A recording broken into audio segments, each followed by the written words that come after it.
BJP పార్టీకి చెందిన కొంతమంది మహిళలు అక్కడక్కడ ప్రతిపక్షాల దిష్టిబొమ్మలు తగలెడుతూ ఉన్నారు. అంటే కేంద్రంలో అధికారంలో ఉన్న బీజేపీ అక్కడక్కడ ప్రతిపక్షాల దిష్టిబొమ్మలు తగలబెడుతూ ఉన్నారు. ఎందుకంటే మహిళా బిల్లు వీగిపోయింది కాబట్టి మహిళలకు అన్యాయం జరిగింది, అందుకని మహిళలకు అన్యాయం చేసింది ప్రతిపక్షాలు, అందుకోసం దిష్టిబొమ్మ తగలబెడుతున్నామని చెప్పారు. బీజేపీ మహిళలే కాదు, బీజేపీ మిత్రపక్షాలలో కూడా ప్రధానంగా చంద్రబాబు నాయుడు ఒక మాట అన్నాడు, అది కూడా ఇందాం. అందరూ కూడా ముందుకు వచ్చే సమయంలో నిన్న కాంగ్రెస్ పార్టీ దాని మిత్రపక్షాలు ఒక విధంగా చెప్పాలంటే మహిళలకు ద్రోహం చేశారు. ఇది జాతి విద్రోహం.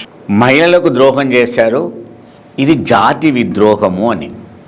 వాస్తవంగా మహిళా బిల్లు వీగిపోయింది కాబట్టి ఈ కామెంట్లు చేస్తున్నారు అని కొంతమంది కుహన మేధావులు అంటామా లేకపోతే సోకాల్డ్ మేధావులు ఒకరిద్దరు కూడా దాన్ని విశ్లేషణ చేసే ప్రయత్నం చేశారు.